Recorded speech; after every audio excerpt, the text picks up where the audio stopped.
पूर्ति मिलते हैं।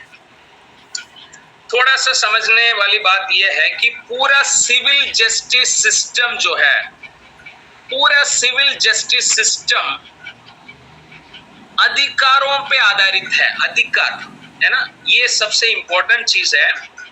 Yes, sure, rights. जब भी हम सिविल जस्टिस की बात करते हैं, हमें याद रखना चाहिए ये अधिकारों का बुनियाद पे खड़े हैं। Rights, the whole civil justice system is focused on individual rights। ठीक है, सिविल केस जब आप करते हैं, सिविल केस जब आप करते हैं, आपको कोर्ट पुराने स्थिति में लेके आने की कोशिश करते हैं। समझ लीजिए आपका मानहानि हुआ, मानहानि में आपका जो प्रतिष्ठा खो गई, उस प्रतिष्ठा को वापस लेके आने का कोशिश कोर्ट द्वारा किया जाता है। लेकिन जब एक क्राइम होते हैं, क्राइम में जैसे समझ लीजिए एक मर्डर हुआ, वो व्यक्ति हमें वापस लौटाने के अधिकार कोर्ट के पास नहीं है, लेकिन जिसने वो अपराध किया उसे आजीवन कारावास देने का अधिकार कोर्ट रखते हैं। ठीक है, अब बेसिक चीज ये आप समझ के आगे बढ़िए। टॉर्ट का मतलब जो सिविल गलतियां हैं, सिविल गलतियों का मतलब है प्राइवेट रॉन्ग, एक व्यक्ति दूसरे व्यक्ति के खिलाफ किए जाने वाले जो गलतियां हैं उसको टॉर्ट कहते हैं। लेकिन क्राइम जब हम कहते हैं, क्राइम राज्य के खिलाफ किया जाता है। समझ लीजिए मर्डर, मर्डर भले ही एक व्यक्ति के खिलाफ कर रहे हैं, लेकिन मर्डर जो है असल में राज्य के खिलाफ किए जाने वाले कृत्य है, ऐसा माना जाता है। अब सिविल केस की जब हम बात करते हैं, आपको एक और चीज याद रखना है, सिविल कोर्ट अलग है और क्रिमिनल कोर्ट अलग है। हालांकि हो सकता है एक ही जज सिविल केस भी सुन रहे हैं, एक ही जज क्रिमिनल केस भी सुन रहे हैं। जैसे डिस्ट्रिक्ट कोर्ट में, हमारे जो डिस्ट्रिक्ट कोर्ट है, जब सिविल केस वो सुनते हैं तो हम कहते हैं डिस्ट्रिक्ट जज। जब वही जज क्रिमिनल मामले सुनते हैं तो हम उन्हें कहते हैं सेशंस जज। ठीक है, आप जब भी कोर्ट जाते हैं, कोर्ट के बाहर लिखा होता है डिस्ट्रिक्ट एंड सेशंस जज। डिस्ट्रिक्ट जज वही व्यक्ति है, हमारे श्री ओमी पुरोहित जी हैं, वो जब सिविल मामले सुनते हैं हम उन्हें डिस्ट्रिक्ट जज कहते हैं। वही ओमी पुरोहित जी जब क्रिमिनल मामले सुनते हैं हम उन्हें सेशंस जज कहते हैं। ठीक है, अब राजस्थान में सिविल कोर्ट का थोड़ा सा सिस्टम आप समझिए। सबसे छोटा जो सिविल कोर्ट होता है उसको कहते हैं सिविल, सबसे निचले जो कोर्ट है, सबसे जो निचले जो जज हैं उन्हें हम कहते हैं सिविल जज। राजस्थान में जो सबसे निचली कोर्ट जो सिविल मामले सुनते हैं उनको हम कहते हैं सिविल जज। वो 2 लाख तक के मामले सुन सकते हैं। ठीक है, 2 lakhs। ठीक है, just about that we have senior civil जज। सिविल जज के ऊपर जो जज होते हैं वो सीनियर सिविल जज होते हैं, वो 5 लाख तक के मामले सुनते हैं। ठीक है, और तीसरा जो जज है डिस्ट्रिक्ट जज, वो अनलिमिटेड है। ठीक है, अनलिमिटेड 5 लाख से ऊपर जो मामले हैं डिस्ट्रिक्ट जज होते हैं। तो ये 3 टायर सिस्टम सिविल कोर्ट का बना हुआ है। सबसे निचले कोर्ट में सिविल जज, ठीक है, उसके ऊपर सीनियर सिविल जज, उसके ऊपर डिस्ट्रिक्ट जज। ठीक है, अब टॉर्ट का मतलब क्या है? टॉर्ट क्या है? टॉर्ट एक शब्द से आते हैं, लैटिन शब्द से आते हैं, जिसका मतलब है टेढ़ा मेढ़ा, crooked. No, the word tort means crooked, जो टेढ़ा मेढ़ा है, जो सही आचरण नहीं है उसको हम टॉर्ट कह सकते हैं, ठीक है। टॉर्ट, टॉर्ट, अगर कोई केस को टॉर्ट कहना है, अपकृत्य कहना है, तो चीज होना अनिवार्य है, एक कृत्य होना चाहिए। समझ लीजिए मेरे प्रॉपर्टी में किसी ने ट्रेसपास किया, किसी ने अतिक्रमण किया, तो वो एक्ट हो गया, एक्ट। एक टॉर्ट का मामला स्थापित करने के लिए सबसे पहले आपको ये साबित करना पड़ेगा कि ये एक्ट हुआ है, जैसे किसी ने मेरे प्रॉपर्टी में अतिक्रमण किया। दूसरा, टॉर्ट में आपको डैमेज प्रूव करना पड़ता है। डैमेज का मतलब है मेरा नुकसान हुआ है, मेरा विधिक अधिकार का नुकसान हुआ है, ठीक है। एक कृत्य होना जरूरी है और दूसरा एक लीगल डैमेज होना जरूरी है, एक विधिक अधिकार का हनन होना जरूरी है, ठीक है। लेकिन ध्यान रखने वाली बात यह है, इंडिया में टॉर्ट के लिए एक संहिता नहीं है, क्राइम के लिए, अपकृत्य के लिए एक संहिता नहीं बना हुआ है, जबकि क्राइम के लिए एक संहिता बना हुआ है, इंडियन पीनल कोड, ठीक है। इंडियन पीनल कोड जो है, आईपीसी जो है 1860 में बना है ना। जितने अपराध है वो सारे जो है एक संहिताकरण करके एक डॉक्यूमेंट बनाए हैं जिसको हम आईपीसी कहते हैं। लेकिन टॉर्ट के लिए एक संहिता नहीं बना हुआ है, ठीक है।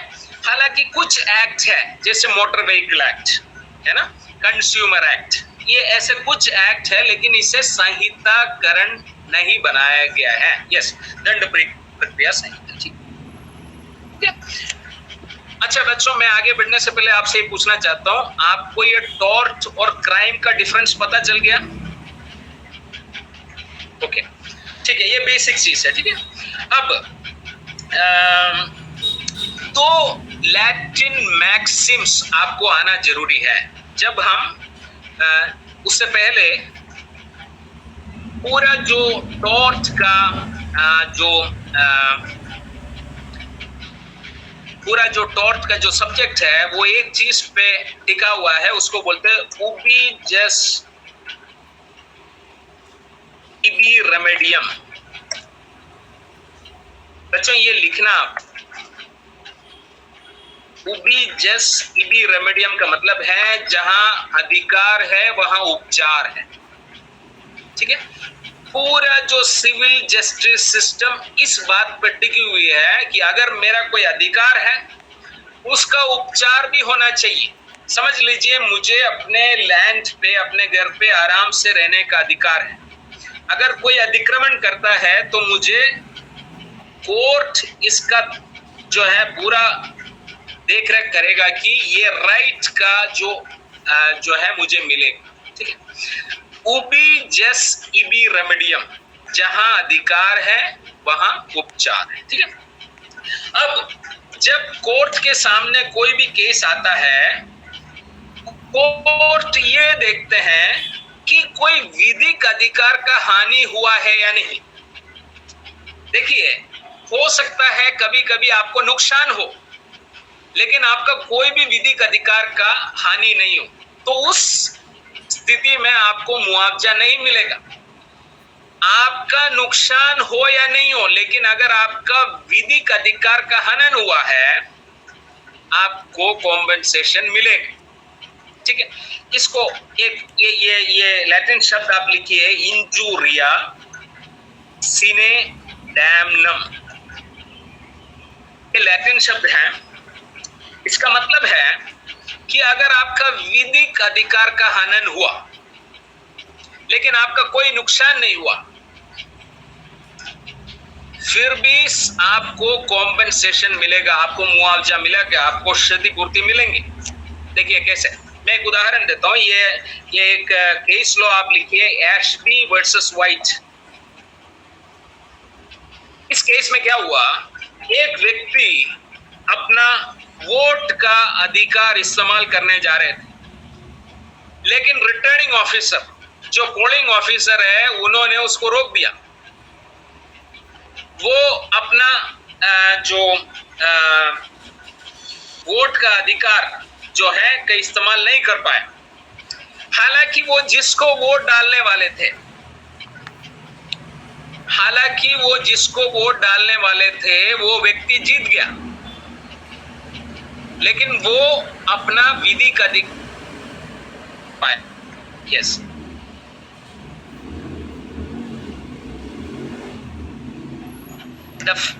there are two theories regarding law of tort.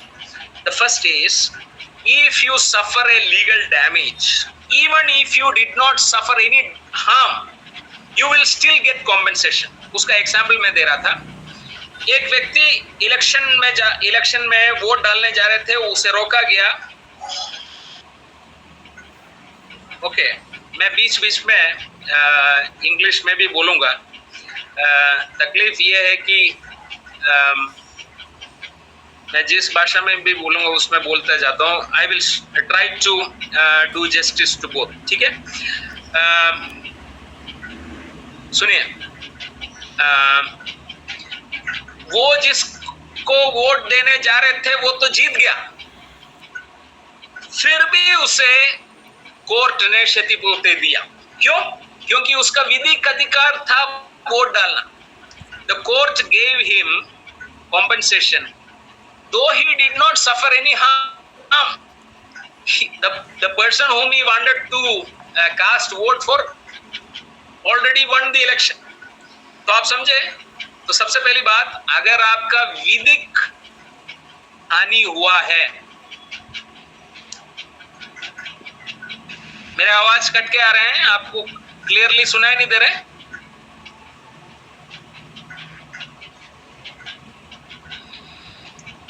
Friends, okay, ये पहली चीज था। दूसरी चीज, डैमनम, ये दूसरा एक लैटिन मैक्सिम है, इसको आप लिखिए, डैमनम सिने इंजूरिया।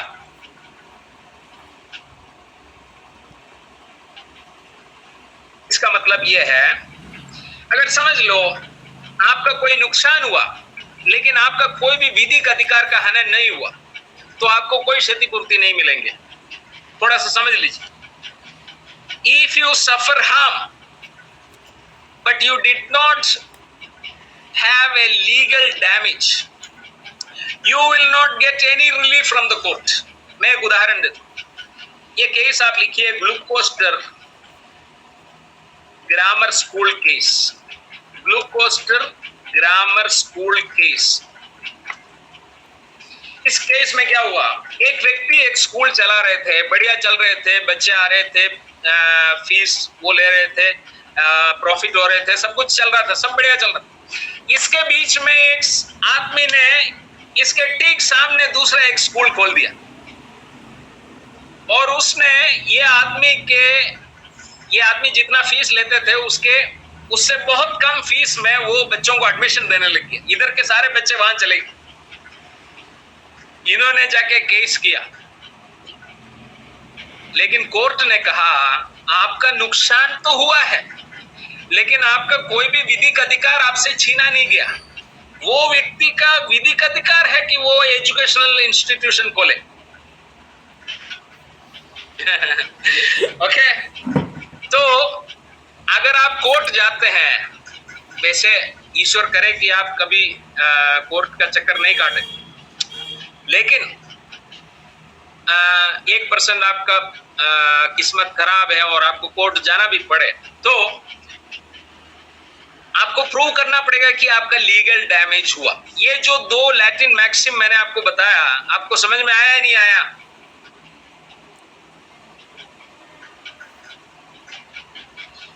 नहीं आया?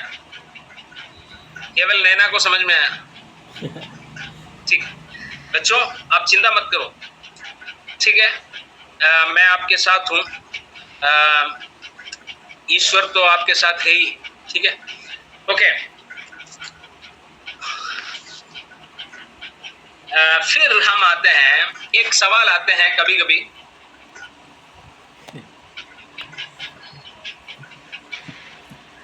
एक सवाल आते हैं, लॉ ऑफ टॉर्च है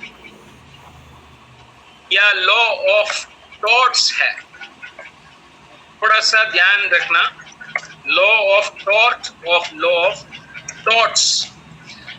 आकृति को क्या हम स्पेसिफाई कर सकते हैं? जैसे अपराध को हमने स्पेसिफाई कर दिया, क्या अपकृत्य को भी हम स्पेसिफाई कर सकते हैं? तो दो विचारधारा है ना, आप समझिए इसको। अपराध को हमने क्या कर दिया, आप जब दूसरे साल में आएंगे एलएलबी फर्स्ट ईयर से, अगले साल जब आएंगे, आईपीसी करके एक सब्जेक्ट है, इंडियन पिनल कोड, भारतीय दंड संहिता, उसमें शरीर के खिलाफ किए गए अपराध, शादी के खिलाफ किए गए अपराध, पब्लिक प्रॉपर्टी, सार्वजनिक संपत्ति के खिलाफ किए गए अपराध, राज्य के खिलाफ किए गए अपराध, करेंसी के खिलाफ किए गए अपराध, न्याय व्यवस्था के खिलाफ किए गए अपराध, ऐसे अपराधों का एक श्रेणी बना रखा है। लेकिन क्या हम अपकृत्य को भी हम ऐसे श्रेणी में कर सकते हैं या नहीं, ये है असली सवाल।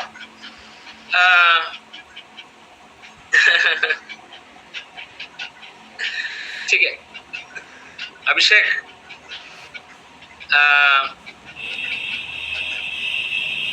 अगर मेरे क्लास आप अच्छे से अटेंड करेंगे, मुझे आपके साथ आने की जरूरत नहीं पड़ेगी। ठीक, okay. Law of torch, law of torch का मतलब हम कभी भी अपकृत्य को संहिताकरण नहीं कर सकते हैं, उसे एक संहिता में नहीं बांट सकते हैं। लेकिन law of torch, law of torch कहते हैं कि जी हाँ, टॉर्च को भी संहिताकरण करना अनिवार्य है। समझिए, देखो विनफील्ड करके एक विचारक थे, विनफील्ड कहते थे कि टॉर्च लॉ ऑफ टॉर्च है, लॉ ऑफ टॉर्च, उसको हम संहिताकरण नहीं कर सकते। लेकिन सामंट करके दूसरा एक विचारक थे, सामंट कहते थे कि जैसे अपराधों को हमने संहिता बनाया, अपराधों की संहिता हमने बनाया, वैसे ही अपकृत्य का भी संहिता होना चाहिए। उनका जो थियरी है उसका नाम है pigeon hole theory. Pigeon hole theory, थोड़ा सा सुन लीजिए मेरी बातें। पिजियन होल थियरी कहते हैं जैसे कबूतर के लिए पश्चिम देशों में पिजियन होल्स बनाते हैं, एक बड़े वुड पीस में पिजियंस के लिए होल्स बनाते हैं। तो वो कहते हैं कि टॉर्च भी ऐसे एक एक कैटेगरी बनाना चाहिए। ठीक है, एक साल कुछ साल पहले मोहनलाल सुखाड़ी यूनिवर्सिटी से हम जब एफिलिएटेड थे, ये सवाल आया पिजियन होल थियरी क्या है। बच्चे मुझे एग्जाम के बाद फोन करके बोला, सर एमएलएसयू वालों का कोई बहुत बड़ा टाइपिंग मिस्टेक हो गया, उन्होंने कबूतर वगैरह के बारे में हमारे क्वेश्चन में पूछा। तो ये कबूतर के बारे में नहीं है, ये एक थियरी है कि जैसे कबूतर के लिए पिंजरे बनाते हैं, वैसे टॉर्च को भी अलग अलग कैटेगरीज में डाल देना चाहिए। ठीक है, अब हम आते हैं अपकृत्य के खिलाफ बचाव क्या क्या है, डिफेंसेस। देखो, आप जब सिविल लॉयर बनेंगे, आपके क्लाइंट्स आके कहेंगे कि देखो हमारे खिलाफ ये सिविल केस किया हुआ है, तो आपके डिफेंसेस क्या क्या हो सकते हैं, है ना, आपके बचाव क्या क्या है। ठीक है, सबसे पहला है, हम सबसे लास्ट में ये चीजों को उठाएंगे। ठीक है, लास्ट में 10-15 मिनट हम जो है कोई भी डाउट के लिए हम, ठीक है। ओके, सबसे पहला डिफेंस है एक्ट ऑफ गॉड, दैविक कृत्य। दैविक कृत्य मतलब समझ लीजिए, एक बस ड्राइवर जा रहे थे, अचानक एक बस जो है उसके ऊपर, आई एम सॉरी, एक पेड़ जो है गिर जाते हैं। और बस का जो है बैलेंस बिगड़ जाते हैं और खाई में जाके गिरते हैं। कई लोगों के डेथ हो जाते हैं और वो ड्राइवर बच जाते हैं। क्या वो ड्राइवर के खिलाफ आप केस कर सकते हैं? नहीं कर सकते हैं, क्योंकि it was an act of God. हमने इसका नाम जो है एक्ट ऑफ गॉड का है, दैविक कृत्य। हम जो है सारी चीज हम ईश्वर के खाते में लिख देते हैं। बड़े जल्दी बोलो मत, क्या हुआ? जब पेड़ खड़ा है आप थोड़ा सा उसका ध्यान रख सकते हैं, लेकिन हमने ध्यान नहीं दिया, वो पेड़ गिर गया या लैंडस्लाइड हो गया, ठीक है, या बहुत बड़ा बारिश हो गया, है ना। तो ये चीजें जो है सुनामी आ गए, earthquake आ गए, ठीक है, आप कुछ नहीं कर पाएंगे। उसको हम दैविक कृत्य बोलते हैं, दैविक कृत्य, ठीक है, एक्ट ऑफ गॉड। दूसरा है private defence. Yes, private defence. Friends, I am talking about defences in civil case. Tort के मामले में I am talking about defences in tort cases. You know, if you can prove to the court that it was an act of God, ईश्वर का कृत्य है, ईश्वरीय कृत्य है ना, तो आप बच सकते हैं। दूसरा है प्राइवेट डिफेंस। प्राइवेट डिफेंस मतलब अपनी रक्षा करने का आपका अधिकार है ना। प्राइवेट डिफेंस और सेल्फ डिफेंस अलग है बच्चों। सेल्फ डिफेंस का मतलब मैं अपना रक्षा कर सकता हूं, मैं अपने प्रॉपर्टी का रक्षा कर सकता हूं। लेकिन प्राइवेट डिफेंस का मतलब मैं दूसरों का भी प्रॉपर्टी का और दूसरों का भी पर्सन का, व्यक्ति का सुरक्षा कर सकता हूं। It is not self defence. India में सेल्फ डिफेंस का सिस्टम नहीं है, प्राइवेट डिफेंस है। प्राइवेट डिफेंस का मतलब समझ लीजिए मेरा एक दोस्त है, वो जिम नहीं जाते लेकिन मैं जिम जाता हूँ, वो अपनी रक्षा नहीं कर सकते, मैं उनकी भी रक्षा कर सकता हूँ, ठीक है। तो दैट इज प्राइवेट डिफेंस। फिर है नेसेसिटी। अरे मैं ऐसी उदाहरण दे रहा हूं यार, तुम मेरे बातों में मत आ जाओ, ठीक है। नेसेसिटी का मतलब जरूरत। देखिए, मैं समझ लीजिए एक जगह से आग फैल रहे हैं, आग को रोकने के लिए मुझे किसी का जो प्रॉपर्टी में मुझे जाना पड़ा, वो व्यक्ति मुझे अतिक्रमण का केस मेरे ऊपर नहीं कर सकते। क्यों? क्योंकि मैं अपने प्रॉपर्टी को आग से बचाने के लिए उनके प्रॉपर्टी में जाके वो आग को रोका। सो that is a necessity, necessity, ठीक है। फिर है mistake. Mistake is also a good defence. Mistake is also a good defence. Mistake जो है मतलब गलती। जैसे समझ लीजिए नीलामी करना था, ऑक्शन करना था, एक व्यक्ति ने ऑक्शन करना था, उसको ए का प्रॉपर्टी का ऑप्शन करना था, उसने बी का प्रॉपर्टी का ऑप्शन कर दिया। सो दैट इज अ मिस्टेक, है ना। हम इंसान हैं और इंसान से जो है एरर्स होते हैं, मिस्टेक्स होते हैं। तो mistake is a good defence in cases of tort. Mistake of fact, friends, mistake of facts, है ना, तथ्य की भूल, तथ्य की भूल। फिर है ये थोड़ा सा एक लैटिन शब्द है, इसको आप सीखिए, volenti, volenti non fit injuria. Volenti non fit injuria का मतलब है आपने स्वयं वो आपत्ति आपने ले लिया है, फिर आप कह नहीं सकते कि देखो मेरे साथ देखो ऐसे नुकसान हो गया। Volenti non fit injuria.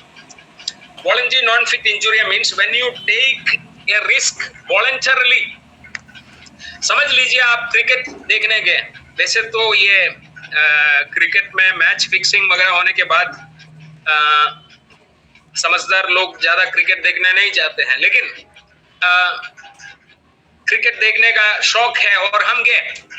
आप स्टेडियम में बैठे हैं, आप पॉपकॉर्न खा रहे हैं और वो जो बैट्समैन है, कोहली साहब ने 6 मारा, वो अगर आपके सिर पे लगे, आप यह नहीं कह सकते कि देखो मेरे पैसा देके टिकट लिया और मैं क्रिकेट स्टेडियम में आके बैठा, मैं पॉपकॉर्न खा रहा था। मैं किसी का कोई नुकसान नहीं किया। देखो ये कोहली साहब ने मेरे साथ ऐसा अन्याय कि आपने टिकट दे के जो है आपने रिस्क स्वयं लिया। So that is voluntary non fit injuria. फिर है एक्सीडेंट। एक्सीडेंट का मतलब है जो बिना सोचे समझे, है ना, आपने पूरा ध्यान दिया, you took due care and attention, but still it was out of your control. आपने सारी जो केयर लेना था वो ले लिया, उसके बावजूद जब एक्सीडेंट होते हैं तो वो भी आपके लिए एक बचाव है, बचाव। ठीक है। आखिरी चीज स्टैट्यूटरी एक्ट्स। देखिए गवर्नमेंट अगर कोई काम करे तो आप उसके खिलाफ सिविल केस नहीं कर सकते हैं। जैसे समझ लीजिए एक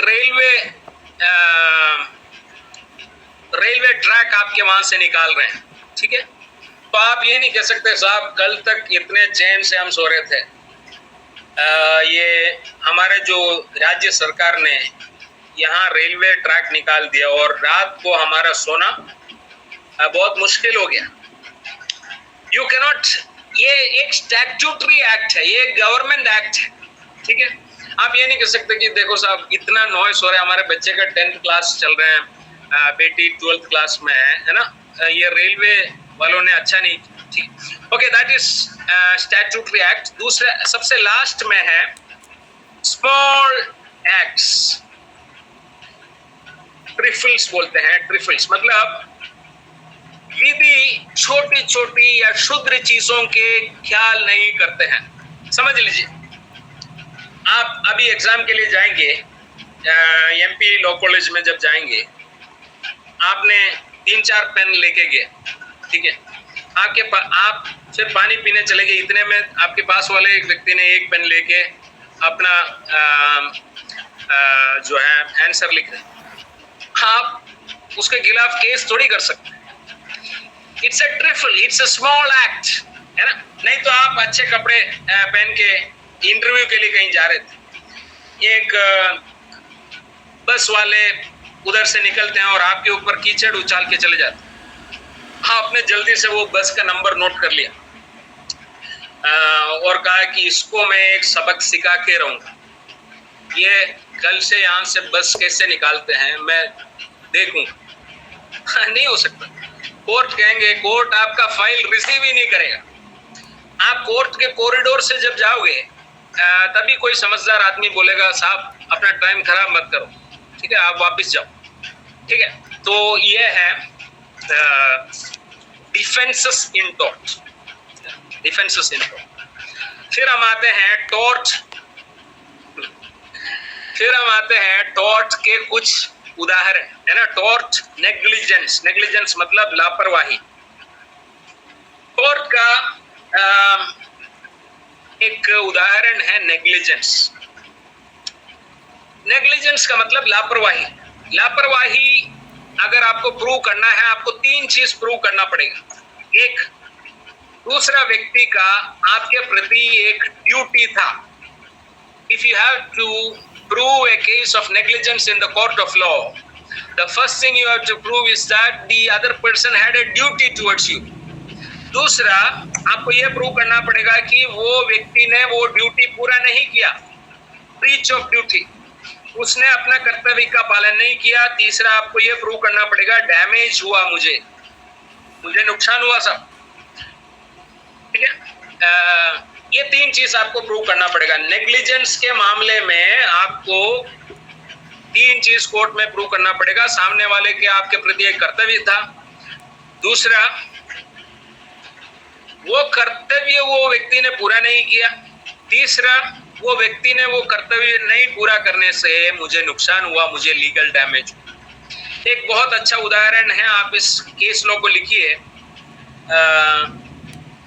डोनो वर्सेस स्टीवेंसन।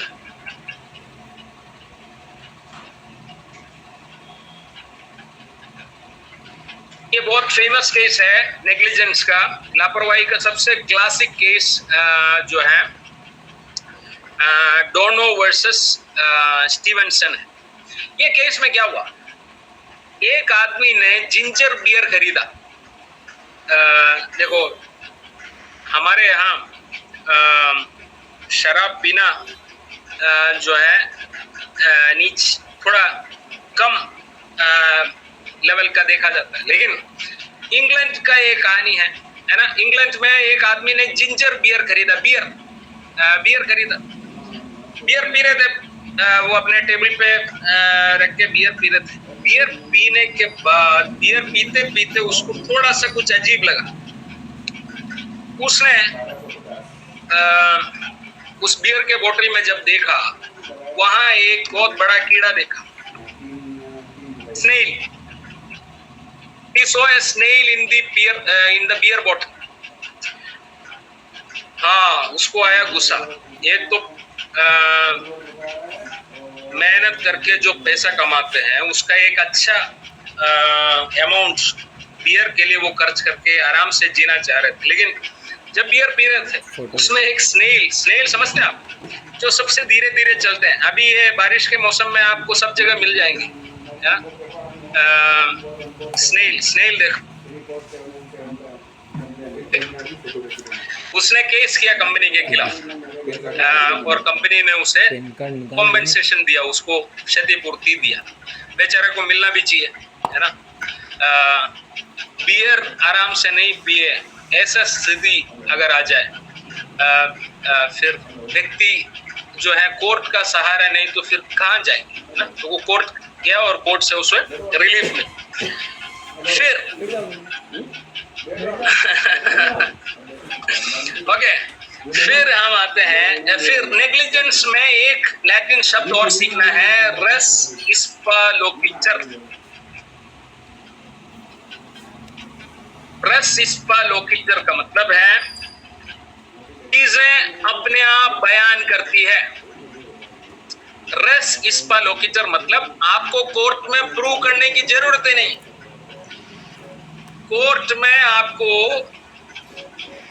स्थापित करने की जरूरत ही नहीं है, चीजें अपने आप बयान कर रही है। ठीक है, इसका मतलब यह है, जैसे फॉर एग्जाम्पल समझ लीजिए एक सर्जन ने, एक मेडिकल डॉक्टर ने सर्जरी किया। अरे तेरा बेड़ा कुछ नहीं डाल देगा। सर्जरी के बाद एक हफ्ते बाद ये आदमी वापस आते हैं, साहब पता नहीं पेट में बहुत ज्यादा दर्द होता है। तो वापस उसका एक्सरे करते तो इसके पेट में वो केजी पड़ा हुआ है। जो सर्जरी किया, जिससे सर्जरी किया वो डॉक्टर ने का वो केजी पेट के अंदर ही रह गया और जो है सिसर अंदर ही रह गई। तो ये इसको कहते हैं, इसमें डॉक्टर ये नहीं कह सकता कि साहब मुझे याद है मैं उस दिन लेके गया था वापस, शायद नर्स ने वापस रख दिया होगा अंदर। नहीं, ये क्या है, रेस इस्पा लोकिचर मतलब अपने आप चीजें बयान करती। ठीक है, उसमें आपको यस वेरी गुड, साक्ष्य को प्रमाण की आवश्यकता नहीं। एक उदाहरण और देता हूँ। ये जयपुर में एक हॉस्पिटल है, उस हॉस्पिटल का नाम मैं नहीं लेना चाहता हूँ। मैं अपने जीवन से अच्छे अच्छे चीज़ों के लिए, अच्छे अच्छे चीज़ों का और अच्छे अच्छे लोगों का ही नाम लेता हूँ। तो वो हॉस्पिटल में क्या हुआ, एक लड़का जो है पाव का ऑपरेशन के लिए गया। ऑपरेशन के लिए सारा प्रोसीजर हो गया, डेट भी फिक्स हो गया। डेट में वो बच्चा गया भी, एनेस्थीसिया दे दिया बच्चे को। एनेस्थीसिया दे के ऑपरेशन हो गया। ऑपरेशन के लिए अंदर लेके गया, बाहर भी लेके आ गया। देखा तो दाएं पाव के जगह बाएं पाव पूरा ऑपरेशन कर दिया। उसको ऑपरेशन करना था दाएं पाव, ऑपरेशन किया बाएं पाव। तो ये है रेस इस्पा लोकिचर। ये हमारे देश जो है में डॉक्टर्स जो है थोड़ा सा इस चीज़ों को ध्यान दें। ठीक है, फिर हम आते हैं डिफेमेशन। डिफेमेशन मतलब, अच्छा बताओ क्या है डिफेमेशन? डिफेमेशन क्या होता है? मानहानि। ठीक है, मानहानि मतलब देखो, जैसे एक व्यक्ति का कार अपना प्रॉपर्टी है, घर अपना प्रॉपर्टी है, मोबाइल अपना प्रॉपर्टी है। आजकल तो किसी के पास कोई भी प्रॉपर्टी नहीं होगा तो कम से कम मोबाइल तो अपना प्रॉपर्टी। यार टेबल ने किसकी जी? मैंने किसका ही चेयर बटना थोड़ी हमें मी डाले तो काले कोई इतना भी गरीब नहीं होता कि किसी के पास मोबाइल नहीं। या मशीन में तो मोबाइल प्रॉपर्टी है, वॉच प्रॉपर्टी है, पेन प्रॉपर्टी, सब प्रॉपर्टी है। लेकिन आपका प्रतिष्ठा भी आपका प्रॉपर्टी है। Please understand that your reputation is also your property. आपका गुडविल भी आपका प्रॉपर्टी है। जो बाबा ने हटा काट मेरे पास ना धन है ना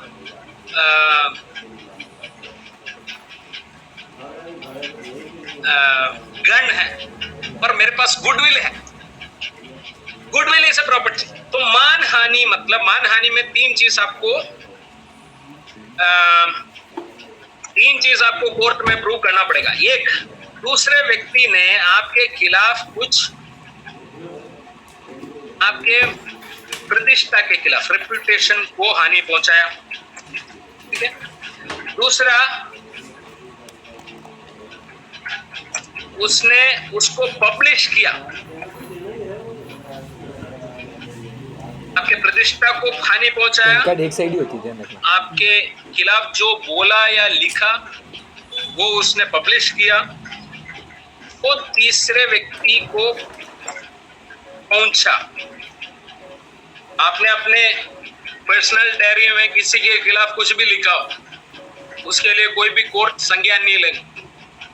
लेकिन अगर आपने दुस्साहस किया और कोई टीचर के खिलाफ दो बुरी बात कह दी, वो स्टूडेंट अगर आके मुझे कहे ना फलाने, तो दैट इज डिफेमेशन। देखो, इसके एक्सेप्शंस हैं, 10 एक्सेप्शंस आईपीसी में दिए हुए हैं। लेकिन आप अभी हम टॉर्ट, देखो डिफेमेशन ऐसा मामला है जिसमें सिविल केस भी कर सकते हैं आप, क्रिमिनल केस भी कर सकते हैं। समझना बच्चों, कुछ गलतियां ऐसे हैं जिसके डीम आ रही है आप सब जगह डीम आ रही है। बात है इंडिया अब में। इसमें तो 4-5 चीजें चले, कोई दिक्कत अरुण नहीं है। जेटली साहब, अरुण जेटली जो है एक सीनियर एडवोकेट थे सुप्रीम कोर्ट में और बीजेपी के बहुत बड़े नेता थे, लॉ मिनिस्टर, इंडिया के लॉ मिनिस्टर थे, है ना, इतने बड़े पद पे थे। उनके खिलाफ अरविंद केजरीवाल जी, जो आज के दिल्ली के मुख्यमंत्री साहब हैं, उन्होंने कहा कि अरुण जेटली साहब ने क्रिकेट बोर्ड में भ्रष्टाचार किया।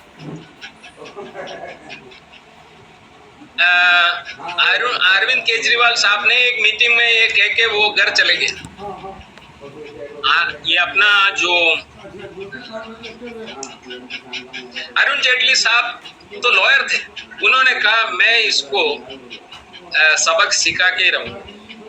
उसने दोनों केस एक साथ लगा दिया, एक सिविल केस भी लगा दिया और एक क्रिमिनल केस भी लगाया। क्रिमिनल केस में क्या होगा, अगर ये साबित हो जाए कि इसने जो कहा वो गलत है, वो बेचारा कहाँ जाएंगे, जेल जाएंगे। और डिफेमेशन में आईपीसी में 2 साल तक सजा हो सकती है। अभी हमारे राहुल गांधी साहब के खिलाफ यही तो चल रहे हैं, डिफेमेशन केस चल रहा है। 2 साल तक सूरत के ट्रायल कोर्ट ने उन्हें सुनाया, हाई कोर्ट ने भी उसको हाँ भरा है। अब सुप्रीम कोर्ट जो है कल उसका सुनवाई है, कल सुप्रीम कोर्ट में उसका सुनवाई। अरुण जेटली साहब ने सिविल केस में 10 करोड़ का कॉम्पनसेशन मांगा, 10 करोड़।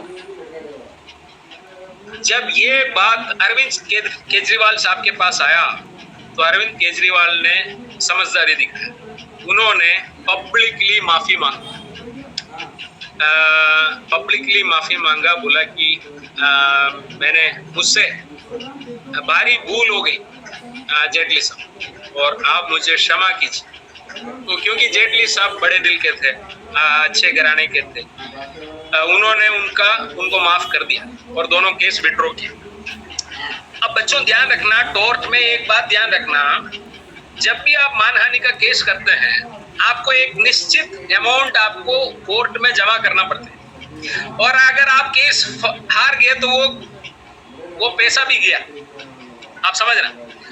आप समझ लो ए ने बी के खिलाफ मानहानि का केस किया, समझ लो 10 करोड़ का केस करते हैं तो 1 करोड़ वहां जमा करना पड़ते हैं। 10 करोड़ के 10% वहां जमा करना पड़ता है। और अगर आपने केस हार गया आपका 1 करोड़ चले गए। ठीक है, इसलिए ज्यादातर लोग क्या नहीं करते हैं, सिविल केस करते ही नहीं मानहानि में, वो सीधा क्रिमिनल केस करते हैं और देखते हैं कि जो है विड्रॉ कर सकता है। विड्रॉ तो कभी भी कर सकता है सिविल केस। अच्छा, मैं बोलना भूल गया, सिविल केस कभी भी विड्रॉ कर सकते हैं बच्चों।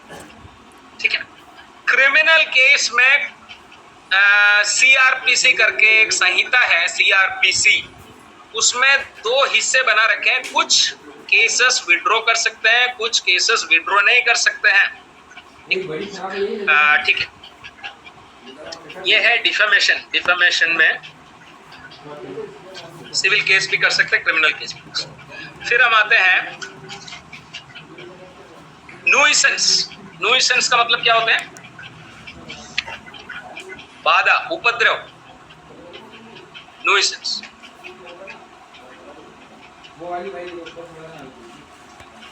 बच्चों, आपको मेरे बातें समझ में आ रहे हैं? Please, can you understand? Okay, ठीक है। न्यूइसेंस शब्द हम इस्तेमाल करते हैं उपद्रव, है ना। उपद्रव 2 प्रकार के हो सकते हैं, एक प्राइवेट न्यूइसेंस, एक पब्लिक न्यूइसेंस। प्राइवेट न्यूइसेंस मतलब एक व्यक्ति जो है साहिल का क्या? रात को रोज जो है अपना म्यूजिक सिस्टम चालू कर देते हैं और मैं सो नहीं पाता। अरे वडू बोतल नहीं लाया यार था घरों। पब्लिक न्यूइसेंस के लिए आपको सिविल केस नहीं, क्रिमिनल केस कर सकते हैं। घर जान वो केन लेना जाए पापा ने लोग में सेक्शन 268 पब्लिक न्यूइसेंस की बात करते हैं, लेकिन हम यहाँ बात कर रहे हैं प्राइवेट न्यूइसेंस की। समझ लीजिए, मेरे पड़ोसी का जो पेड़ है उसके डालियां मेरे जो कंपाउंड पूरा गंदा कर रहे हैं। Friends, we are talking about nuisance. Nuisance are of 2 types: private nuisance and public nuisance. Private nuisance means it's a limited number of people, है ना, one person against the other. Private nuisance is when many people are affected. समझ लीजिए कोई road पे गड्ढा कर रहे हैं, रोड खोद रहे हैं, है ना, तो that is public nuisance.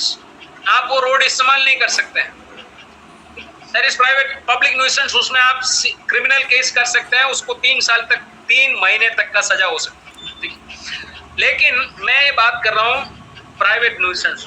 जैसे मैंने कहा, एक पेड़ की डाली जो है मेरे कंपाउंड में आ रहे हैं और पूरा मेरे कंपाउंड खराब कर रहे हैं। आप क्या कर सकते हैं? नोटिस भेज सकते हैं उसको और फिर वो डाली को आप काट सकते हैं या केस कर सकते हैं। ठीक है, ओके। फिर हम आते हैं मेलिशियस प्रोसिक्यूशन, द्वेषपूर्ण अभियोजन। मेलिशियस प्रोसिक्यूशन, द्वेषपूर्ण अभियोजन। देखिए, अगर समझ लो कोई व्यक्ति ने बिना कोई कारण किसी के खिलाफ दुर्भाव से केस किया, वो केस चला, केस जो निर्दोष व्यक्ति है उसके हित में केस डिसाइड हुआ और उस केस के दौरान वो प्लेंटिफ, वो व्यक्ति को बहुत नुकसान उठाना पड़ा, तो मेलिशियस प्रोसिक्यूशन के केस आप कर सकते हैं। द्वेषपूर्ण अभियोजन, देखिए, एक बिना कोई कारण, without A reasonable cause, a suit is being instituted against you, आपके खिलाफ एक केस फाइल किए जा रहे हैं, वो केस का जो नतीजा है वो आपके हित में आया, ठीक है, बहुत लंबा ये केस चला है ना, और आपको उससे नुकसान हुआ, लीगल डैमेज हुआ, ठीक है। So in the case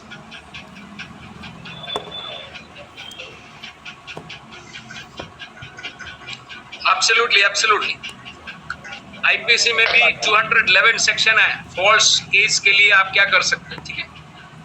girls हो बॉयज हो, कोई भी फॉल्स केस लगाए, ध्यान से लगाना, ठीक है। सेक्शन नहीं है बच्चों, ये एक, इसके लिए एक संहिता या एक अधिनियम नहीं है मैलिशियस प्रोसिक्यूशन के लिए। आईपीसी में जरूर फॉल्स केस के लिए सेक्शन 211 है। हम टॉर्च की बात कर रहे हैं, आप कृत्य की बात कर रहे हैं, ठीक है। ट्रेसपास, अतिचार, ट्रेसपास, अतिक्रमण, ट्रेसपास बोलते हैं। देखिए, अतिक्रमण 3 प्रकार के हो सकते हैं। अतिक्रमण 3 प्रकार के हो सकते हैं। एक, व्यक्ति के खिलाफ, to the person, number 2 to the land, number 3 to goods. देखिए, एक व्यक्ति का अतिक्रमण कैसे हो सकते हैं? 3 तरीके से हो सकते हैं। समझ लीजिए, एक व्यक्ति के ऊपर किसी ने शारीरिक दबाव डाला, a force is being inflicted on another person, है ना, उसको बोलते हैं बैटरी, बोलते हैं बैटरी, इंग्लिश में बोलते हैं बैटरी। किसी को शारीरिक रूप से जो है उसके ऊपर दबाव लगाना, है ना, बैटरी बोलते हैं, बैटरी। दूसरा है असोल्ट। अच्छा, बैटरी में ध्यान रखना, आपको हाथ लगाने की जरूरत नहीं है, आपको टच करने की जरूरत नहीं है। समझ लीजिए, गर्म पानी आपने किसी के ऊपर फेंक दिया, आप कहेंगे कि साहब मैंने तो हाथ भी नहीं लगाया, यहाँ गर्म पानी पड़ा था, वो वैसे ही फेंकने वाला था, ये फेंका तो ये पास, ये जो है ये यहाँ से निकल रहे, आप, इट्स अ बैटरी, है ना, भले ही आपने हाथ नहीं लगाया। नहीं तो एक और एग्जांपल देता हूं, समझ लीजिए आपने किसी के ऊपर थूक दिया, आप कहेंगे कि साहब मैंने हाथ ही नहीं लगाया। सही बात है, आपने हाथ नहीं लगाया, but you स्पैट on another person, that is also battery. दूसरा है असोल्ट। असोल्ट का मतलब है किसी के ऊपर अतिक्रमण करने का डर पैदा करना। समझ लीजिए, आपके घर पे एक जर्मन शेपर्ड है, एक डॉगी है जो बहुत आपसे भी खतरनाक लगता है। आज वो डॉगी क्या करेंगे, आप किसी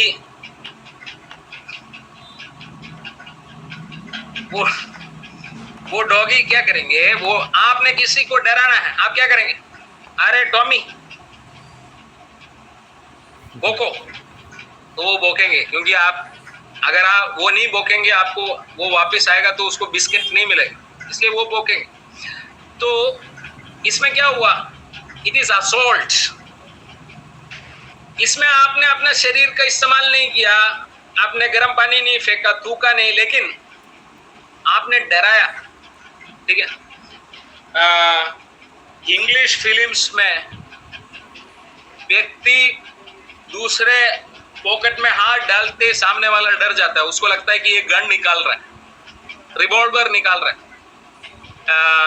पहले तो इंग्लिश मूवी में थे, लेकिन अभी आप यूपी में भी जाओगे तो भी वहां कोई हाथ डालोगे तो आपको डर लगेगा, क्योंकि आपको लगेगा कि कोई गन तो नहीं निकाल रहा। ओके, फिर है अधिक्रमण, जो है टू लैंड, किसी व्यक्ति के प्रॉपर्टी पर, अगर इंटेंशन सही है तो वो ट्रेसपास नहीं होगा, है ना, इंटेंशन सही है तो ट्रेसपास नहीं होगा, ठीक है। ओके,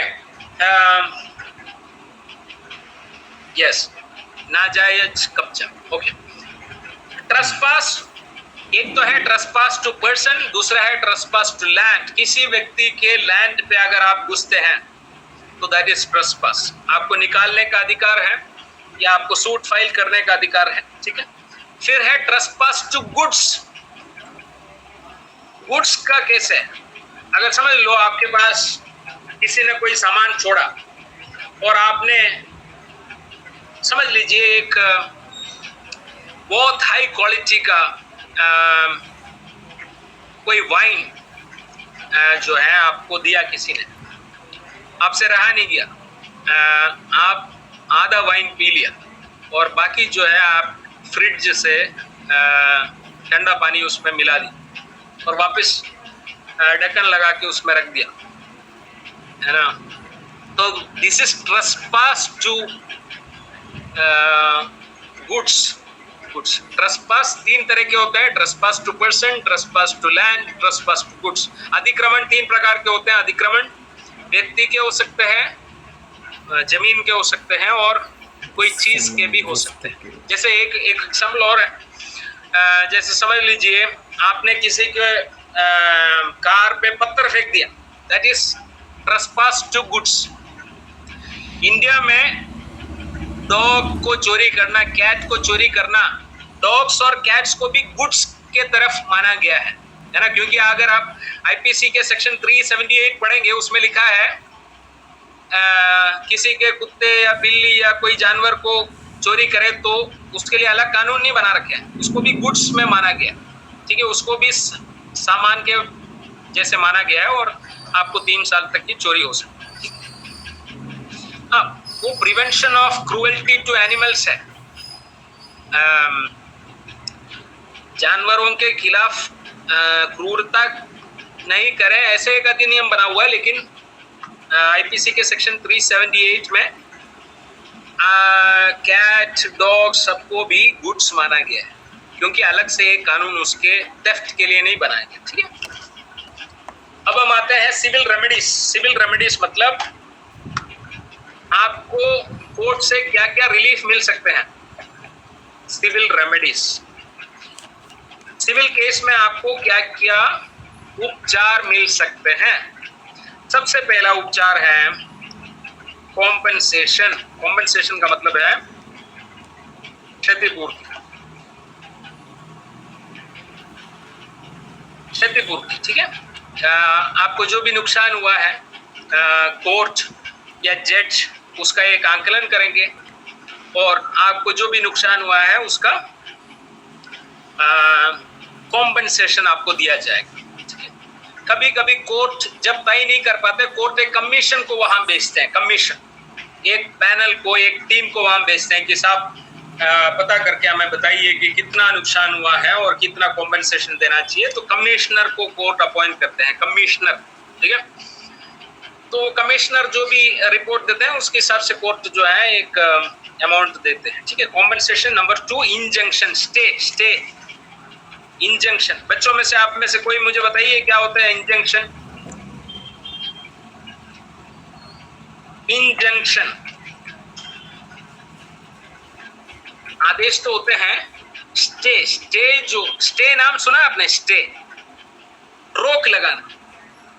कोर्ट जो है एक ऑर्डर जारी करके रोक लगा देते हैं। समझ लीजिए एक प्रॉपर्टी पे कंस्ट्रक्शन चल रहा है, एक प्रॉपर्टी पे कंस्ट्रक्शन चल रहे हैं और दूसरा व्यक्ति कहते हैं कि ये तो मेरा प्रॉपर्टी है और इसमें ये जो है कंस्ट्रक्शन चालू कर दिया, तो कोर्ट क्या करेगा, एक स्टे देगा, स्टे, है ना। जब तक वो कोर्ट फाइनल आदेश नहीं दे, फाइनल डिक्री जारी नहीं करे, तब तक के लिए इंजंक्शन, ठीक है। तीसरा है स्पेसिफिक परफॉर्मेंस। कभी कभी कोर्ट जो है व्यक्ति को कोई काम करने के लिए भी कह सकते हैं, ठीक है। जैसे समझ लीजिए किसी ने अवैध कब्जा कर रखा है, कोर्ट उसे कहेगा कि आप वो जो है जगह छोड़ दीजिए, ठीक है। अच्छा, कोर्ट जब किसी को अवैध कब्जा से हटाते हैं, कोर्ट कभी कभी मेसने प्रॉफिट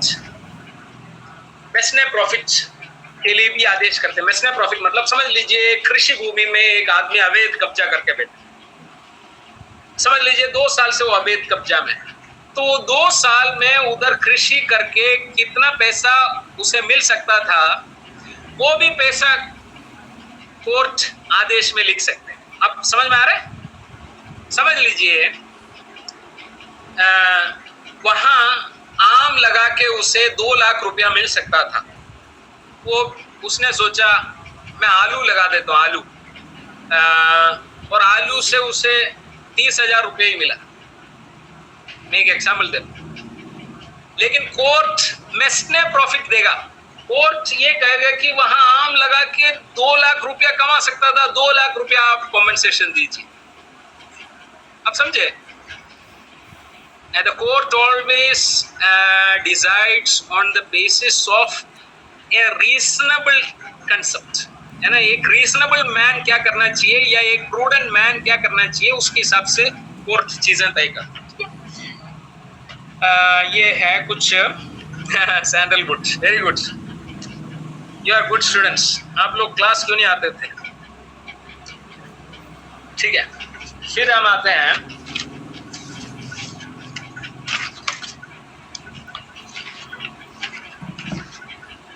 विकारियस लायबिलिटी। दायित्व जो है, विकारियस लायबिलिटी का मतलब कभी कभी दायित्व जो है, जो व्यक्ति ने किया उसके अलावा दूसरे व्यक्ति पे चले जाते हैं। वैसे तो जस्टिस सिस्टम ये कहते हैं कि मैंने अगर कुछ बोया तो मैं ही काटूं, ठीक है? मैंने अगर कुछ गलत काम किया तो उसका सजा मुझे होना चाहिए। लेकिन सिविल केसेस में जो है विकारियस लायबिलिटी मतलब दायित्व जो है कभी कभी दूसरे के ऊपर चले जाते हैं। 3 ऐसे घटना है। एक master servant, very good, master servant हो गया। प्रिंसिपल एजेंट, प्रिंसिपल और एजेंट हो गया। फिर एक और था पार्टनर। ये पार्टनर मैरिज पार्टनर नहीं है, ये पार्टनरशिप वाला पार्टनर है, ठीक है? बस आप लोग तो हंसने के लिए बैठे हुए हैं, ठीक है? 3 तरह के केसेस में लायबिलिटी शिफ्ट हो सकते हैं। एक मास्टर और सर्वेंट। समझ लीजिए एक बड़े फैक्ट्री में कोई नुकसान हुआ, ठीक है? वो बड़े साहब जो हैं, जिसको हम एमडी कहते हैं या मास्टर मैनेजिंग डायरेक्टर है या सीईओ जो भी है, वो ये नहीं कह सकते कि साहब ये जो मैंने एम्प्लॉय लगाया था वो बिल्कुल निकम्मा निकला, इसलिए ये नुकसान हुआ। नहीं, वो वहाँ काम कर रहे हैं तो आप उसके लिए जिम्मेदार। हिंदुस्तान जिंक में अगर कोई एम्प्लॉय का डेथ होते हैं, हिंदुस्तान जिंक ये नहीं कह सकते कि साहब दूसरा एक व्यक्ति के वजह से ये death. Hindustan zinc is responsible, समझ? प्रिंसिपल और एजेंट।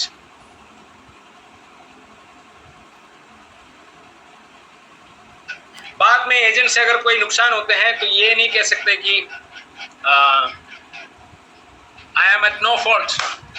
एक केस में एक क्लर्क ने फ्रॉड किया, एक एजेंट ने फ्रॉड किया, ठीक है?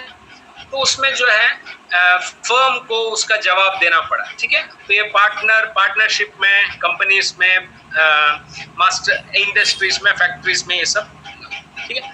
फिर है strict liability and absolute liability. कठोर दायित्व और संपूर्ण दायित्व।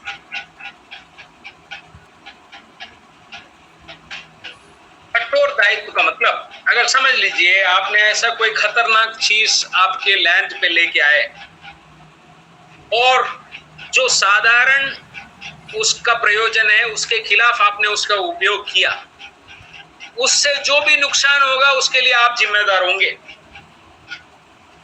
If you bring a dangerous thing into your land and make a non-natural use of it, you will be liable for any harm that will be caused by it.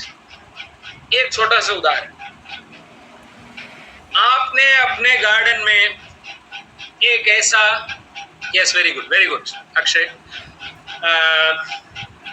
Akshay भी आज मेरे class attend कर रहे हैं, ये दिखाने के लिए उसने ये मैसेज डाला। ठीक है, तो मैंने अगर अपने गार्डन में एक जहरीला पौधा लगाया और उसमें से अच्छे सुंदर सुंदर फूल और सुंदर सुंदर फल आते, मैं अपने गार्डन में लगा सकता हूं, लेकिन ये मैंने ध्यान नहीं दिया और ये जो है इसकी डाली बाहर चले गए कंपाउंड के बाहर, और हमारे मोहल्ले में बहुत सारे बच्चे हैं, बच्चे ऐसे खेलते खेलते जब थक गए, उन्होंने कहा कि अभी घर पे जाएंगे तो पढ़ने के लिए बिठा देंगे, अपन ये जो सैम सर के घर के बाहर जो फल लग रहे हैं वो खा लेते हैं, वो अगर खा के उसको कुछ होते हैं तो उसका जिम्मेदार कौन है? सैम। अब समझे, इसको बोलते हैं strict liability. Yes, Rylands versus Fletcher. Sakshi आप भी प्रेजेंट है, आप सबको बहुत बहुत बधाई, आप मेरे क्लास अटेंड कर रहे हैं, ठीक है। सो that is called strict liability. इसमें कुछ एक्सेप्शंस है और आपको कैसे पता मेरा रोज गार्डन है? आपका नाम बताओ। यस, रोज गार्डन है, आप लोग आइए कभी, ठीक है। मैं इसलिए स्टेटस में नहीं डालता हूँ, नजर लग जाएंगे इसलिए, ओके। सुनिए, मैं ये कह रहा था, एक होता है स्ट्रिक्ट लायबिलिटी, दूसरा है एब्सोल्यूट लायबिलिटी। ये आप लिखिए, एब्सोल्यूट लायबिलिटी, संपूर्ण दायित्व। देखिए, आपने समझ लीजिए केमिकल फैक्ट्री शुरू किया और एक बाढ़ आ गई, अपना काम कर दूंगा। बाढ़ से आज ये बात करना, दिल्ली में इतना बाढ़ आया, सुप्रीम कोर्ट तक पानी चले गए। सोचो, एग्जाम में मैं तो दुकान हमारे जैसे छोटे मोटे लोगों के घर के बाहर तक पानी आते तो समझ में आता, लेकिन सुप्रीम कोर्ट को भी जो है जजेस बाहर आना और लॉयर्स का अंदर जाना मुश्किल हो गया। तो एब्सोल्यूट लायबिलिटी ये कहते हैं कि समझ लीजिए केमिकल फैक्ट्री आपने शुरू किया और बाढ़ आ गई, ये जो है आपके जो कोई कंटेनर है या आपके जो एक टैंक है वो बर्स्ट हो गए और आसपास कई लोग मर गए। आप ये नहीं कह सकते कि ये दैविक कृत्य था, है ना। आपके जीवन के सारे गलतियों के लिए आप ईश्वर को कोसते हैं, लेकिन ये चीज आप ईश्वर के खाते में नहीं लिख सकते। You cannot write it in the account of gods, है ना। उसके लिए आपको जिम्मेदारी लेना पड़ेगा। दो केस है, वो आप लिखिए। एक है ओलियम केस, ओलियम केस बोलते हैं, ये नाम है। उसका दूसरा नाम है MC Mehta versus union of India, 1987 वाला एक केस है। 17 ओलियम केस में क्या हुआ, एक Shriram fertiliser company fertiliser factory था दिल्ली में, उसमें से एक गैस निकल के कुछ लोगों का मृत्यु हुआ। और दूसरा है भोपाल गैस ट्रेजेडी केस, है ना, भोपाल गैस ट्रेजेडी। नंबर है ना, अभी कॉल आ रहा है ना, बात कर रहा हूँ। भोपाल गैस ट्रेजेडी का जो केस है उसका नाम है यूनियन कार्बाइड। नहीं, उनसे पूछो, फोन लगा के, ये फोन पे नंबर नहीं है, ये अकाउंट नंबर नहीं है उनके, इसमें union of India. Bhopal gas tragedy के बारे में आपने सुना होगा, जिसमें करीब 4000 लोग मर गए। ऑफिशियल रिपोर्ट्स तो कहते हैं कि 4000 लोग मर गए, यस, पर अनऑफिशियल रिपोर्ट ये कहते हैं कि करीब 12000 लोग मर गए, ठीक। उसमें क्या हुआ, यूनियन कार्बाइड करके एक अमेरिकन कंपनी जिसका CEO एक एंडरसन नाम का एक व्यक्ति था, भोपाल वो जो यूनियन कार्बाइड कंपनी जो है, फैक्ट्री जो है, वो एक्सप्लोड हो गए, गैस लीक हो गया और भोपाल में हजारों लोग एक रात खत्म हो गए। और करीब 10 से 15,000 लोग आज भी उसके साइड इफेक्ट्स झेल रहे हैं। तो उसमें सुप्रीम कोर्ट ने कहा कि जब आप ऐसे एक डेंजरस एंटरप्राइज करते हैं, जब आप ऐसे खतरनाक काम करते हैं, पूरा दायित्व आपका होगा, एब्सोल्यूट लायबिलिटी। ठीक है, तो करीब सारी चीज मैंने आपको बता दिया। बच्चे हैं कंज्यूमर प्रोटेक्शन एक्ट और मोटर व्हीकल एक्ट, वो इतने ज़्यादा कठिन नहीं है समझने के लिए, फिर भी मैं उसके मेन पॉइंट्स मैं आपको बता देता हूँ। कंज्यूमर प्रोटेक्शन एक्ट जो है 1986 का एक्ट है, 1986 वाला एक्ट है, लेकिन 2019 में उसमें बहुत क्रांतिकारी बदलाव किए गए। 2019 brought in some real radical changes in this act, है ना। एक नया उसका एक संस्था बना। बच्चों, एक बार मैं फिर से पूछना चाहता हूँ, टॉर्च, लॉ ऑफ टॉर्च, कम करीब हमने सब कुछ टॉपिक्स थोड़ा सा हमने कवर किया, आपको समझ में आ गया? Can we move ahead? हाँ जी, पूछिए।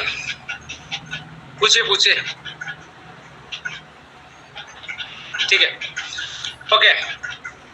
कंज्यूमर प्रोटेक्शन एक्ट ने एक नया संस्था बनाया, उसको बोलते हैं सेंट्रल कंज्यूमर प्रोटेक्शन अथॉरिटी,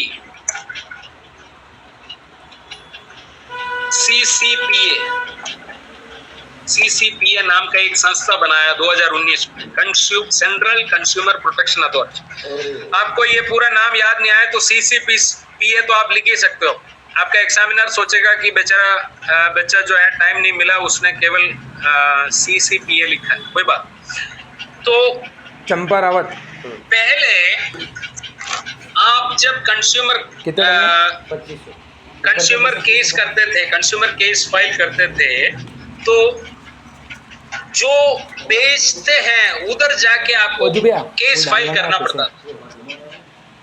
लेकिन 2019 में इसमें बदलाव ये लाया कि जहां मैं हूं वहां आप केस कर सकते हैं। आप समझे? पहले सेलर जहां थे, जो बेचने वाला दिल्ली हो तो दिल्ली, कलकत्ता है तो कलकत्ता, लेकिन फोन लगाए पूछ लो। 2019 में इसको चेंज कर दिया, बायर या कंप्लेनेंट जहां है वहां आप केस कर सकते हैं। पहले सर्विसेज में या प्रोडक्ट में कोई कमी है तो आपको सिविल कोर्ट जाना पड़ता था, लेकिन अभी ये एक्ट ने जो है इसमें एक 3 टायर सिस्टम है। कंज्यूमर केसेस के लिए 3 टायर सिस्टम बना रखा है। अच्छा, बता दो। एक है डिस्ट्रिक्ट फोरा, दूसरा है स्टेट कमीशन,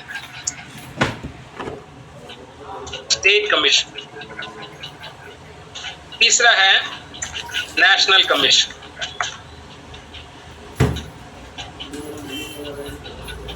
आप लिखे एक बार।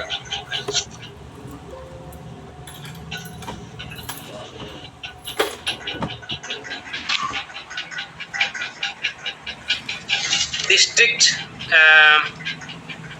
फोरा, okay, national commission, okay. District फोरा जो है 1 करोड़ तक के मामले सुनते हैं। स्टेट कमीशन जो है 1 करोड़ से ऊपर और 10 करोड़ तक के मामले सुनते हैं, और नेशनल कमीशन जो है 10 करोड़ से ऊपर वाले मामले सुनते हैं। ये ई कॉमर्स पे भी लागू होते हैं। ई कॉमर्स मतलब जो ऑनलाइन बेचते हैं, खरीदते हैं, उस पे भी ये लागू होने लगी। ये 2019 से पहले ये सिस्टम नहीं था। और कोर्ट जो है मध्यस्थ के लिए भी कह सकते हैं, मीडिएशन, ठीक है। ये मोटी बातें मैं आपको कह रहा हूँ। और 5 लाख तक के मामले के लिए आपको फीस भी देना नहीं पड़ती, कोर्ट फीस नहीं है, ठीक है। उसमें अलग से कोई फीस लगाने की जरूरत नहीं है। इलेक्ट्रॉनिकली भी आप कोर्ट केस फाइल कर सकते हैं। ये बाकी चीजें जो है इतना आप लोग पढ़ सकते हैं। नेशनल कमीशन में एक सुप्रीम कोर्ट जज का एक लेवल का एक आदमी को चेयरमैन बनाया जाता है। सुप्रीम कोर्ट जज I am sorry, just a minute, मेरे इसमें बैटरी कम हो रहा है, एक सेकंड।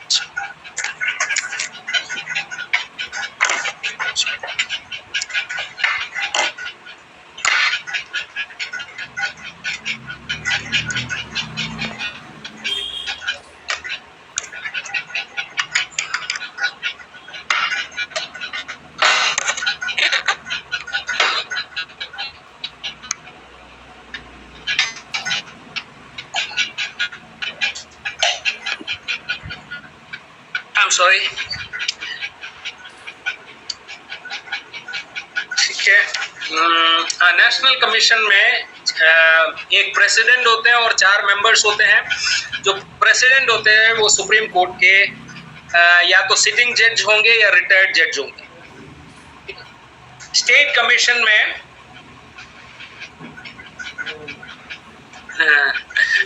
सुनिए सुनिए, आप यहाँ ध्यान दें। स्टेट कमीशन में जो एक प्रेसिडेंट होते हैं और 2 मेंबर्स होते हैं। प्रेसिडेंट जो है हाई कोर्ट सिटिंग जज होंगे या रिटायर्ड हाई कोर्ट जज होंगे। और डिस्ट्रिक्ट कोर्ट में, डिस्ट्रिक्ट लेवल पे जो कंज्यूमर कोर्ट है उसमें जो जज होंगे वो डिस्ट्रिक्ट जज के लेवल के होंगे। तो ये चीज़ें हैं। आखिरी चीज़ motor vehicle act. Motor vehicle act में भी 2019 में जो है मोटर व्हीकल एक्ट जो है, आप थोड़ा सा ध्यान दीजिए यहाँ, है ना। मोटर व्हीकल एक्ट 1988 का बना हुआ था, लेकिन उसको पूरे तरीके से चेंज किया। अभी नया मोटर व्हीकल एक्ट आया है, MV act 2019। Motor vehicle act के कुछ विशेषताएं ये है कि पर्यावरण का इसमें ध्यान रखा गया, ठीक है। जो पर्यावरण में प्रदूषण करने वाले गाड़ियों को हटाने का इसमें व्यवस्था है, ठीक है। रोड सेफ्टी के लिए कई चीजें लगाए गए हैं। रोड सेफ्टी पेनाल्टी बढ़ा दी गया है। जैसे आपने रैश ड्राइविंग किया, बिना सोचे समझे आपने ड्राइविंग किया, 6 महीने तक आप जेल जा सकते हैं, 6 महीने तक, ठीक है। अगर शराब पी के आपने गाड़ी चलाया, 10,000 तक फाइन हो सकते हैं, 6 महीने तक आप जेल जा सकते हैं।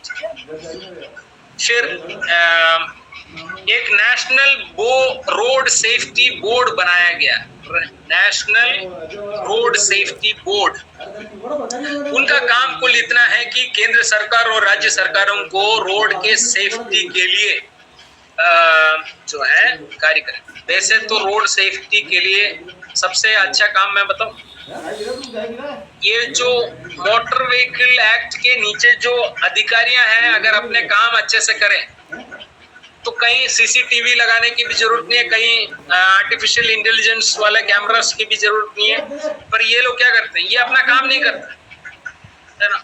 सबसे भ्रष्ट विभागों में से एक विभाग है मोटर व्हीकल एक्ट के विभाग। उसमें क्या होता है, गाड़ी को गलत तरीके से लाइसेंस दे देते हैं, गाड़ी को गलत तरीके से फिटनेस दे देते हैं, फिटनेस सर्टिफिकेट इशू करते हैं, है ना। और वो रोड पे उनको रहना चाहिए, वो ड्यूटी करते नहीं, वो उनके ऑफिस में जाते हैं, ये टेबल और चेयर खींच के फैन चालू करके उसके नीचे बैठ जाते हैं। और इंडिया में कितने एक्सीडेंट्स होते हैं, आपको सुन के हैरानी होगी। Every year 5 lakh road accidents in India, 5 lakh road accidents, और उसमें से 1.5 लाख लोग मरते हैं हर साल इंडिया में रोड एक्सीडेंट्स में। मैं ऑफिशियल अकाउंट्स बता रहा हूँ, उससे ज्यादा ही होंगे। Can you imagine a country like this where there are 5 lakh accidents happen every year and 1 lakh people die every year? Okay. फिर ये एक्ट में एक अच्छी चीज है, golden hour concept. Golden hour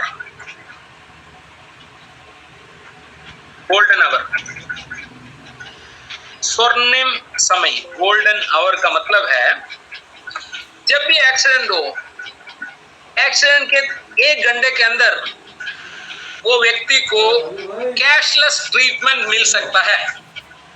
बिना पैसे दिए हर हॉस्पिटल, प्राइवेट, गवर्नमेंट, सब कोई भी हॉस्पिटल हो, उनको ट्रीटमेंट देना है, क्योंकि गोल्डन आवर कहते हैं, वो 1 घंटा सबसे महत्वपूर्ण है, उसका जान बचाया जा सकता है। ठीक है। फिर इस एक्ट का एक और कंसेप्ट है good Samaritan. Good Samaritan protection. Good Samaritan का मतलब है, अगर समझ लो कहीं एक्सीडेंट हो गया, आप वहां गाड़ी रोक दी है, आपने वो लोगों को हॉस्पिटल पहुंचाया। पहले लोग करते नहीं थे, क्यों? उनको लगता था कि कोर्ट में और पुलिस स्टेशन में मुझे चक्कर लगाना पड़ेगा। लेकिन 2019 में गुड समैरिटन करके कंसेप्ट लेके आया, जिससे जो भी ऐसे मददगार लोग हैं, यस वेरी गुड, जो भी ऐसे मददगार लोग हैं, उनको सिविल और क्रिमिनल केसेस से प्रोटेक्शन मिले। ड्राइवर्स का ट्रेनिंग, इंश्योरेंस आसान हो जाते हैं और ये चीजें हैं। अच्छा, एक प्रैक्टिकल चीज और बता के मैं अपनी बात खत्म करता हूँ। जब भी कोई एक्सीडेंट होते हैं, देखो 2 चीज आपको करने होते हैं। एक, FIR दर्ज करना। ठीक है, आपके खिलाफ जिसने भी एक्सीडेंट करा, उनके खिलाफ आप केस कर सकते हैं, FIR दर्ज कर सकते हैं। FIR में आप जो ड्राइवर है, जो ऑनर है, जो इंश्योरर है, इन तीनों के खिलाफ आप केस कर सकते हैं। ठीक है, आपका नुकसान जो है, जो भी हुआ है, उसके हिसाब से आप केस कर सकते हैं। दूसरा आपको करना होता है MACT करके एक कोर्ट होता है, MACT, मोटर एक्सीडेंट्स। क्या आप लिखिए, मोटर एक्सीडेंट्स क्लेम्स ट्रिब्यूनल। जो भी बच्चों ने कोर्ट विजिट में आए थे, उनको पता है MACT करके कोर्ट होता है, MACT, motor accident claims tribunal, MACT court है ना। उसमें आपको एक कॉम्पनसेशन केस फाइल करना होता है। कॉम्पनसेशन केस, क्षतिपूर्ति के लिए एक केस फाइल करना पड़ता है, कॉम्पनसेशन केस। ठीक है, कॉम्पनसेशन केस में क्या होगा, वो MACT में जो प्रिसाइडिंग ऑफिसर है, वो आपके सारे क्लेम्स सुनकर एक अमाउंट वो लिख के दे देंगे। आप जरूर अपने गाड़ियां इंश्योर करके रखिए। ठीक है, अगर आपने इंश्योर किया हुआ है तो इंश्योरेंस कंपनी से वो पैसा लिया जाएगा। अगर एक दिन से भी आप इंश्योरेंस चूक गए, इंश्योरेंस वाले हाथ ऊपर कर देंगे। और अगर समझ लो उन्होंने, एक प्रिसाइडिंग ऑफिसर ने एक भारी रकम लिखा है, आपके लैंड बेचने से, आपके घर बेचने से भी कभी कभी वो अमाउंट पूरा नहीं कर पाए। समझ लीजिए MACT वाले प्रिसाइडिंग ऑफिसर ने 1 करोड़ लिखा, इंश्योरेंस कंपनी वाला तो दे देंगे, लेकिन एक सामान्य व्यक्ति जो है वहीं हार्ट अटैक आके मर जाएगा। तो कहने का मतलब है, you have to be very careful when it comes to insurance and चीजें ऐसी है। ठीक है, तो मैंने मोटी मोटी चीजें बता दी हैं। सिविल केस में एक और चीज बता के मैं अपनी बात खत्म करूँ। सिविल केस, क्रिमिनल केस में और सिविल केस का एक और फर्क मैं बताकर आपको आज के क्लास में खत्म करूँगा। क्रिमिनल केस में आपको राइट टू साइलेंस है। Right to silence, right to silence क्या है? पुलिस के सामने चुप रहने का अधिकार आपको है। आपसे पूछा कि क्या ये से पूछ रहे हैं, क्या आपने ही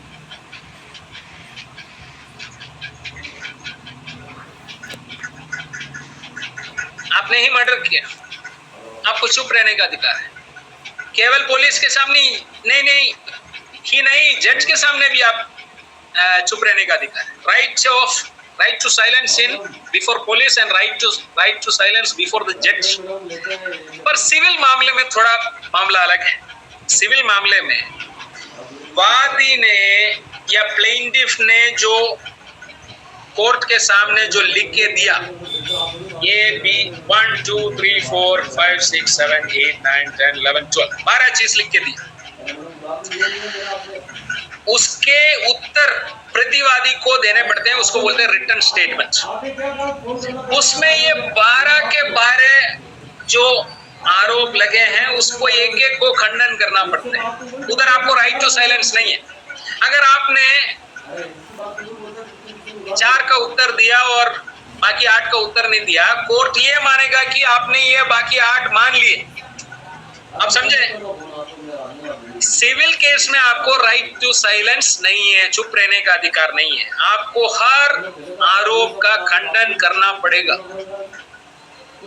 लेकिन क्रिमिनल मामले में प्रोसिक्यूशन को आपके खिलाफ जो केस बनाया है उसको प्रूव करने का जो जिम्मेदारी है प्रोसिक्यूशन।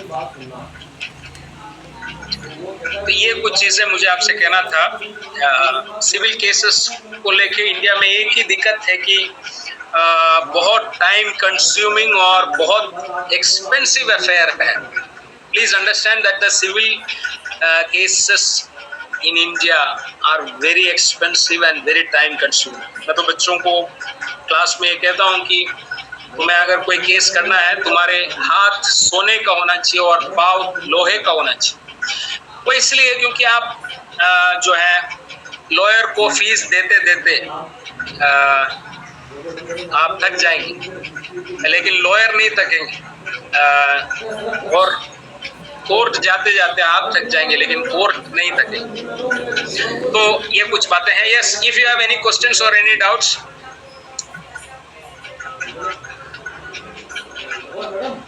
बच्चों आप मुझे ये बताइए,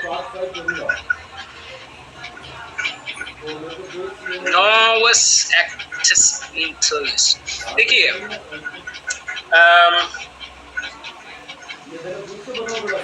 यस स्टूडेंट्स प्लीज आस्क। ये क्वेश्चन तो पूछा है। यस, और कोई डाउट्स है?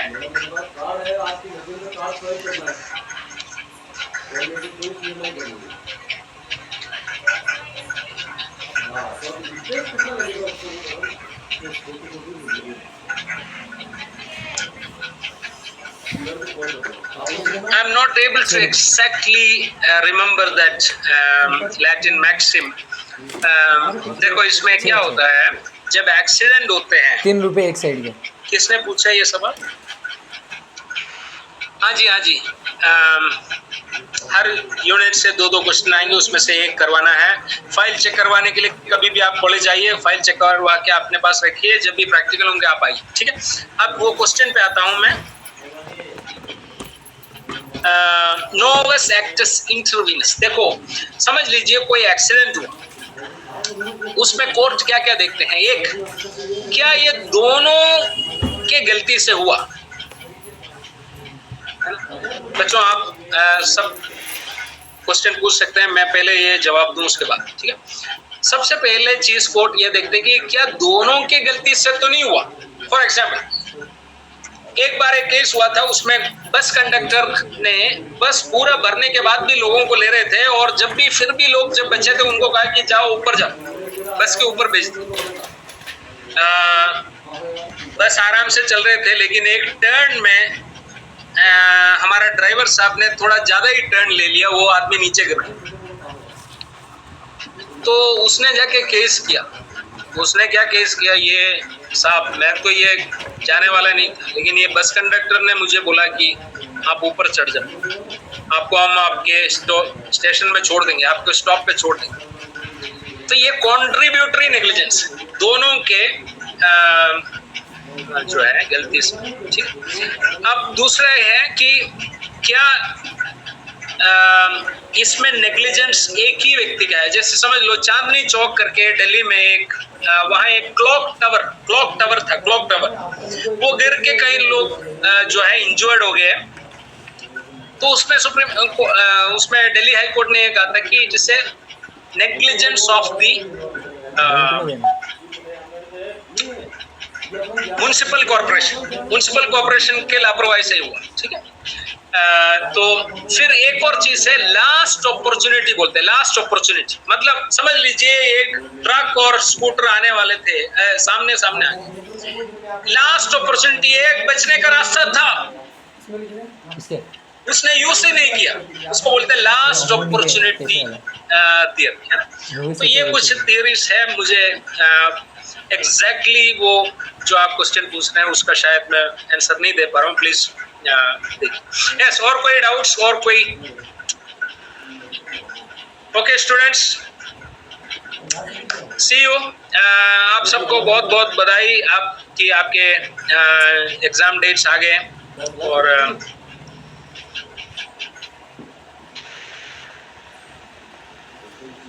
अच्छा बच्चों, और कोई सब्जेक्ट में तो मेरी जरूरत नहीं है, मेरा कॉन्टैक्ट नंबर चाहिए या कॉन्ट्रैक्ट पूछ रहे हो?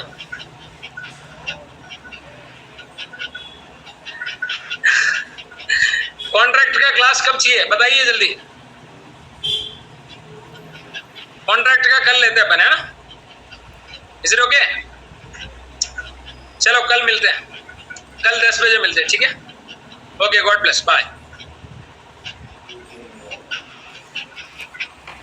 मैं देखो मोबाइल डाटा पर चला रहा हूँ 1.5 GB उड़ गया पूरा, पीसी में तो ली नहीं क्लास मैंने, वही कह रहा हूँ मैं आपको। देखो ये मैसेज आ गया पूरा, डाटा खत्म का, क्या नाट गया।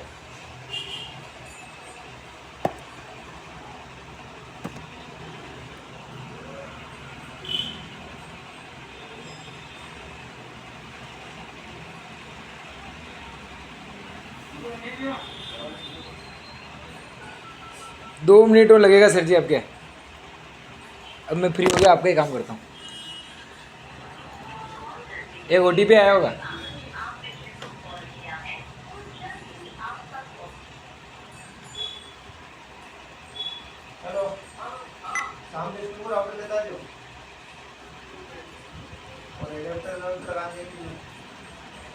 OTP आया होगा सर जी।